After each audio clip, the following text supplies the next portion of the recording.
A daidai lokacin da damana take ƙara kusantowa, al'ummar bayan karakunan gotar Aleru da ke ƙaramar hukumar mulki ta birnin Kebbi a arewa maso yammacin Najeriya suna ƙara kokawa a bisa barazana da suke samu ta babbar gotar wadda aka gina a lokacin tsohon gwamnan jihar Kebbi wato Muhammadu Adamu Aleru. Ita dai wannan babbar gota ce wadda ta tattara unguwanni da dama wanda suka hada da Rafin Atiku, tsohuwar tasha, shiyar fada, shiyar zabarmawa, Goslo, filin Mariya da dai sauransu. Mazauna unguwar sun nuna halin ko'in kula da gwamnatin jihar Kebbi take nuna musu, duk da cewa sun sha tafka ɗimbin hasarori da dama ta sanadiyyar ruwan gotar musamman a lokacin damana. A nashi jawabi, wakilin hakimin unguwar Malam Aliyu Abubakar ya yi ƙarin haske tare da cewa da gotar tana da matsala sosai. Waɗanne irin matsaloli kuka fuskanta da wannan gotar tsawon lokacin da kuka yi kuna zama kusa gare ta?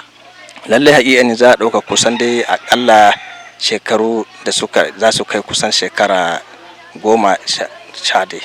Saboda duk lokacin da aka yi ruwa a nan gotar za ta cika, sannan duk gidajen da kusa da gotar suna ganin ƙalubale na barazana da ruwa.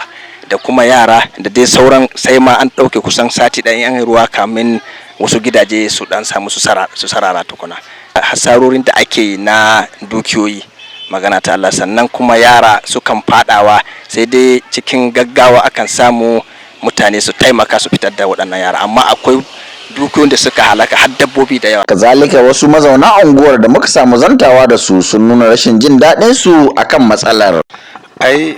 Ina ganin duk wanda yake zaune a birnin Kebbi ya san matsalar waga gota, har ya kasance ma a siyasance ana yaudaran mu da ita kowace siyasa a ce in mun ka bi inda gwamnati take to lalle za a gyara muna. To mu dai har yau Allah bai kaddara ba, shekara duk sai ruwa su yi muna barazana. Da an fara damana duk wanda yake wanga yanki namu ba da kingin zaman lahiya.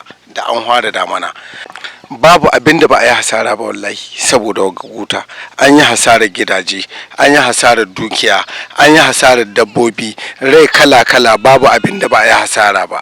Tuni dai shirye-shiryen karɓa da basuwan mulkin jihar Kebbi suka kama, inda kwanaki 4 suka rage ma gwamnati mai ci yanzu ta sanata Abubakar Atiku Bagudu. Abubakar Cikaladan shine shugaban hukumar ayyuka ta jihar Kebbi. Kamin kammala wannan rahoto mun yi yunkurin jin ta bakinsa da kuma ina aka kwana akan wannan matsalar. Kana mu aika mishi sakon karta kwana, amma kawo lokacin da rahoton zai kammala ba mu samu wani bayani a gurin shi ba. Ƙarshen wannan rahoto kenan. Yaya Abubakar, labaran IMS Online TV.